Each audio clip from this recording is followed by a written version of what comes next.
Anda kembali di Breaking News kasus Sambo, pemirsa. Selain sidang pembunuhan Brigadir Joshua yang tadi sudah digelar dengan agenda pemeriksaan terdakwa Richard Eliezer, juga digelar di ruangan lainnya di Pengadilan Negeri Jakarta Selatan sidang untuk terdakwa Hendra Kurniawan, Agus Nurpatria, dan juga Arif Rahman Arifin dengan agenda pemeriksaan saksi Ferdy Sambo dan Baikuni Wibowo. Begitupun juga hari ini sidang perintangan penyidikan kasus pembunuhan Joshua di ruangan lainnya juga hari ini digelar untuk terdakwa Baikuni Wibowo, Cuk Putranto, dan Irfan Widianto dengan mendengarkan kesaksian dari ahli ITE. Dan untuk mengetahui agenda tersebut, kita sudah terhubung dengan rekan Anggia Eboni di Pengadilan Negeri Jakarta Selatan. Anggia Eboni.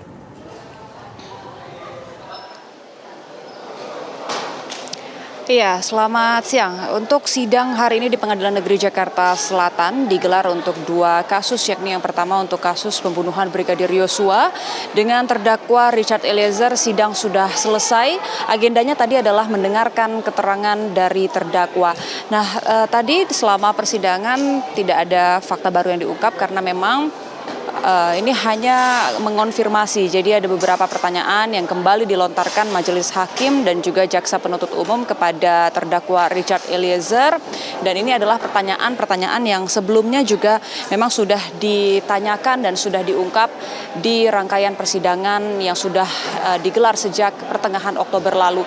Tadi majelis hakim kembali mengonfirmasi mengenai perintah Ferdy Sambo di lantai 3 rumah Saguling, dan Richard Eliezer kembali menegaskan bahwa dirinya memang diperintah untuk membunuh Joshua dengan alasan dari terdakwa Ferdy Sambo kalau dirinya yang menembak nanti tidak ada yang menjaga mereka, tetapi kalau Richard Eliezer yang menembak nantinya Ferdy Sambo bisa menjaga mereka.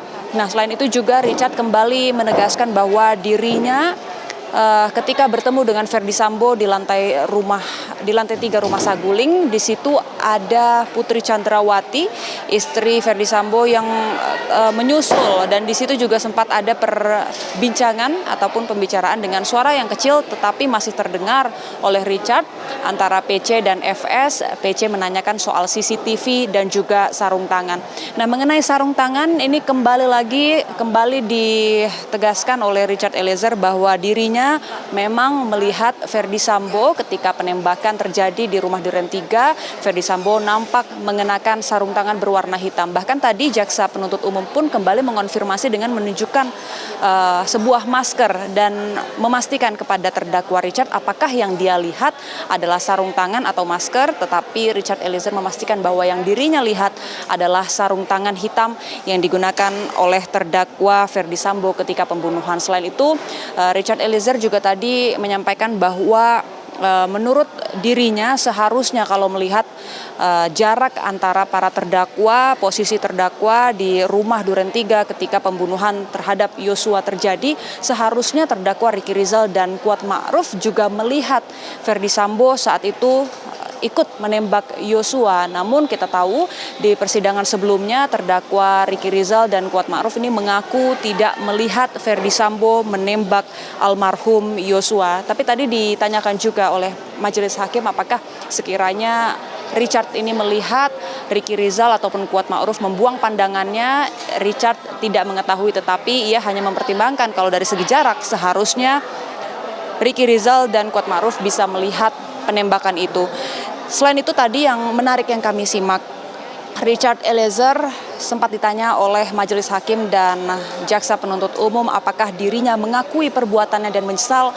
Hal tersebut dijawab begitu jelas oleh Richard Eliezer bahwa dirinya benar-benar mengakui dan menyesali perbuatannya. Dia juga kembali menyatakan duka untuk almarhum Joshua dan juga keluarga, dan dia pun berkata bahkan kalau bisa memutar waktu kembali dia berharap tentunya peristiwa ini tidak terjadi. Setelah persidangan tadi, pemirsa, orang tua Richard Eliezer yang hadir di persidangan secara langsung hari ini juga tadi sempat memberikan beberapa pernyataan kepada kami awak media, khususnya ibunda dari Richard Eliezer yang berterima kasih kepada seluruh pihak yang turut serta dalam perjalanan penegakan hukum kasus ini. Kemudian tadi ibunda Richard Eliezer juga menyatakan dirinya tidak berharap terlalu jauh mengenai tuntutan maupun juga nanti vonis dari hakim, tetapi ia hanya berharap yang yang terbaik untuk Richard, apapun nantinya tuntutan dari jaksa penuntut umum maupun juga vonis yang dijatuhkan hakim, ia yakin itu akan menjadi putusan yang terbaik untuk anaknya Richard Eliezer. Kemudian selain itu juga kami informasikan bahwa selain Richard Eliezer yang hari ini menjalani persidangan di Pengadilan Negeri Jakarta Selatan, hari ini juga ada terdakwa kasus obstruction of justice atau perintangan penyidikan pembunuhan Brigadir Yosua. Hari ini ada terdakwa Hendra Kurniawan, kemudian Agus Nurpatria dan Arifin yang menjalani persidangan dengan agenda mendengarkan keterangan saksi. Dalam hal ini yang menjadi saksi adalah sesama terdakwa dalam kasus obstruction of justice. Selain itu juga terdakwa Baikuni, Cuk Putranto dan Irfan Widianto juga menjalani persidangan hari ini dengan agenda mendengarkan keterangan dari ahli ITE. Sementara demikian kembali ke studio. Boni, untuk sidang obstruction of justice terdakwa Hendra Kurniawan, Agus dan juga Arif Rahman mendengarkan keterangan saksi Ferdi Sambo dan Baikuni Wibowo. Apakah sudah terlihat Ferdi Sambo di sana? Ya, untuk saat ini Putri kami belum melihat kehadiran terdakwa Ferdi Sambo. Tentunya nanti kami akan tunggu dan juga konfirmasi apakah agenda mendengarkan keterangan saksi dari terdakwa Ferdi Sambo akan jadi digelar hari ini atau tidak. Nanti kita akan saksikan sama-sama, namun untuk saat ini masih belum kami lihat kehadirannya. Anggia Eboni melaporkan langsung dari Pengadilan Negeri Jakarta Selatan. Breaking news kasus Sambo masih akan kembali sesaat lagi, tetaplah bersama kami.